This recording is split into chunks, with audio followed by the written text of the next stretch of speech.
if the Big Bang Theory is true, then I would like to know what exploded and where did it come from and where did the energy come from and where did the space come from for the matter to expand into, and where did the organization come from and where did the information come from. There's a whole host of questions that are a whole lot harder for you to answer than in the beginning God. Where's information come from? This universe is not just random molecules circulating around. I mean, it carries information. Just like a book is so much more than ink on a paper. It carries information. And the DNA is more than just chemicals. It's information. So the evolutionist never answers the question, where did this information come from? Where did the energy come from? Where did the matter itself come from? And you gripe about my belief. I believe by faith in the beginning God. I know, I admit I don't understand that. But you believe hundreds of things by faith. You don't even understand that you're believing by faith. You think matter is either eternal or can create itself. Well, that's the two choices. How did matter get here? The world is here. Where did the matter come from? Did it just happen by itself, or is it all just imaginary? We're not really here at all.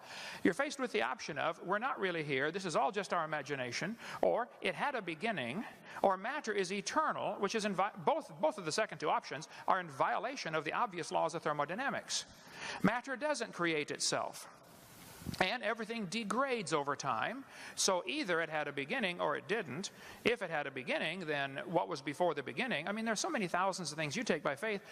I say in the beginning God, and you say, well, this matter somehow either was always here or created itself, and then this matter somehow became alive, and then this first living thing learned how to reproduce, and then it learned how to make something other than its kind. I mean, even though nobody's ever seen that, nobody's ever seen a dog produce a non-dog. Or you mentioned about, the fact that a wolf and a fox and a dog coming from a common ancestor of Noah's Ark in only 4,400 years. For heaven's sake, you believe they came from a rock. I mean, come on. I don't think my theory is that silly at all. So, if my answer to your question is still the same, I believe in the beginning God. I do take that by faith. Here's the major difference that I don't think you're going to understand. I admit mine is a religion. They do not admit theirs is a religion. They want you to think what they believe is science, and all of you should pay for their religion to be taught in this university. And that's the situation we have today, and that's unfortunate. There have always been situations where the majority taught something. I mean, in the Soviet Union 15 years ago, if you stood up and said, hey kids, I don't believe in communism, I think capitalism is a better system, you would be in Siberia if you survived. And here in Emory University, if you stood up in your classroom and said, I don't believe this evolution theory is true, I think it's pretty obvious there must have been a designer to this system, you would be in intellectual Siberia. You would lose your job. It has happened to hundreds of teachers, just simply for standing up and say, look, I think the evidence is here, folks. There must have been a designer. If I asked you to explain how computers came to be, but you cannot use man as your answer, I only want a purely naturalistic explanation for the origin of computers. Purely naturalistic. The answer has to lie within the computer. How did these molecules get together? How did this data get together? How did these plastic molecules come together and the different silicone chips? How did it happen? Your answer has to lie in the computer. I've already eliminated the only obvious answer to the problem at the beginning by my definition. They're trying to eliminate the only logical answer to the question by their definition of science. They want to define science as things that we can observe and test and demonstrate the natural world. Okay, well then that eliminates both evolution and creation. Both are unobserved. We don't see anything change. We don't see anything created from nothing.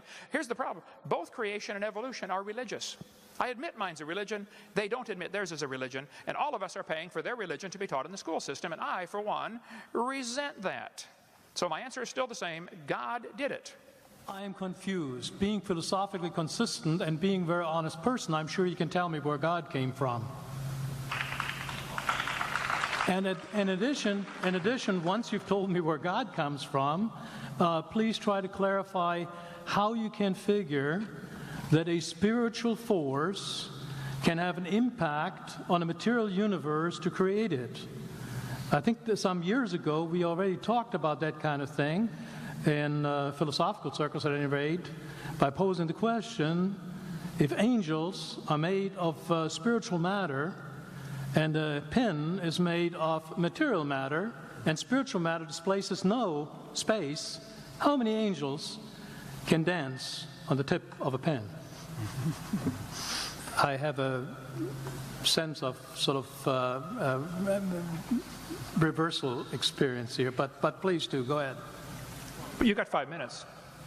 Now, I just want to know which question. That's all right. You may take the rest of the minutes. We're supposed to do one question at a time. Which one would you like? That was part of the format for the debate. So which question? I want you to fill in the story of the rest of the beginning of the universe. God, spiritual matter, impact on material matter. Okay. So 2 questions. All right. Go ahead. All right, your question, where did God come from, assumes that you're thinking of the wrong, obviously it displays that you're thinking of the wrong God, because the God of the Bible is not affected by time, space, or matter. If he's affected by time, space, or matter, he's not God. Time, space, and matter is what we call a continuum. All of them have to come into existence at the same instant, because if there were matter but no space, where would you put it? If there were matter and space but no time, when would you put it? You cannot have time, space, or matter independently. They have to come into existence simultaneously. The Bible answers that in 10 words. In the beginning, there's time. God created the heaven, there's space, and the earth, there's matter. So you have time, space, matter, created a trinity of trinities there. Just, time is past, present, future. Space has length, width, height. Matter has solid, liquid, gas. You have a trinity of trinities created instantaneously, and the God who created them has to be outside of them. If he's limited by time, he's not God. The guy who created this computer is not in the computer. He's not running around in there changing the numbers on the screen, okay? The God who created this universe is outside of the universe. He's above it, beyond it, in it, through it. He's unaffected by it. So the concept that a spiritual force cannot have any effect on a material body, well then I guess you'd have to explain to me things like emotions and love and hatred and envy and jealousy and rationality.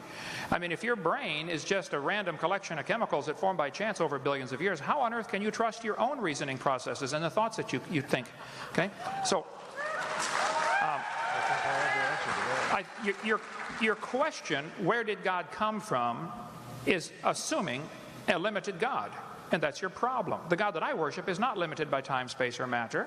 If I could fit the infinite God in my 3-pound brain, he would not be worth worshiping, that's for certain. So that's the God that I worship. Thank you.